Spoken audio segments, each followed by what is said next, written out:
शख्स ने इमाम साहब की दावत दी, कहा इमाम साहब घर पर आइए, खाना भी खाइए, घर में थोड़ा दुआ भी कर दीजिए।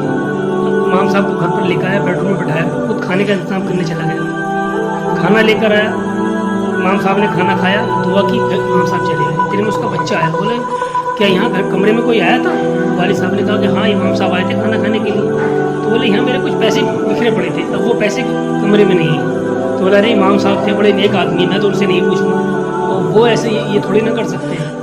खैर 2 महीने बीते, 6 महीने बीते, साल भर बाद फिर इमाम साहब को की दावत की गई। उस बच्चों को पैसे याद थे। जब वो इमाम साहब को घर लेकर आए, बेडरूम में बैठाया, खाने का इंतजाम करने गए, बच्चे ने इमाम साहब के कान में धीरे से पूछा कि इमाम साहब जब आप आए थे तो मेरे यहाँ कुछ पैसे थे, वो अब तक नहीं मिले। तो ये सुन के इमाम साहब रोने लगे। बच्चा बोला अरे रोइए नहीं, मैं आपसे ऐसे ही पूछ रहा हूँ, आप पर इल्ज़ाम नहीं लगा रहा। इतने में उसके वालिद भी आ गए। तो अपने वालिद से कहने लगा कि मैंने इमाम साहब से पैसों के बारे में पूछा। इमाम साहब रोने लगे। तो वालिद बोले कि मैंने कहा था ना इमाम साहब शरीफ आदमी, इमाम साहब ऐसे नहीं है, इमाम साहब बहुत नेक अच्छी शख्सियत है।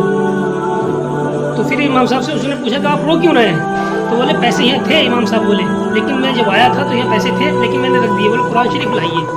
कुरान शरीफ उठाया, जब उसमें जिल्द होती है उसके अंदर इमाम साहब ने पैसे समेट के रख दिए थे। बोले ये मैं जब आया था खाना खाने पैसे बिखरे हुए थे, मैंने कुरान में रख दिए कि जब कोई सुबह वो कुरान पढ़ेगा तो उसको पैसे मिल जाएंगे। लेकिन मैं रो इसलिए रहा हूँ कि साल भर हो गई ये कुरान नहीं पढ़ा गया, कुरान नहीं खोला गया।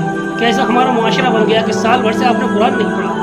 आज आदमी खाना भी खाता है तो इंस्टाग्राम फेसबुक को पहले मैसेज देखता है कौन से आ रहा है, नमाज पढ़ता है तो जहन मोबाइल में होता है, नए नए इंस्टाग्राम फेसबुक पर वीडियो देखता है, नए नए फंक्शन निकालता है मोबाइल से। लेकिन कुरान साल भर से घर में रखा है, लेकिन कुरान नहीं पढ़े। मेरे भाइयों कुरान रोज़ पढ़ा करो, कुरान की बरकत से आपके रिस्क में बरकत होगी, आपकी नेकी की तरफ तवज्जो भी बढ़ेगी, आप नमाज के भी पाबंद हो जाएंगे। कुरान की बरकत से आपके घर की सारी परेशानियाँ बीमारियाँ सब दूर हो जाएंगी, कुरान पढ़ने की पाबंद हो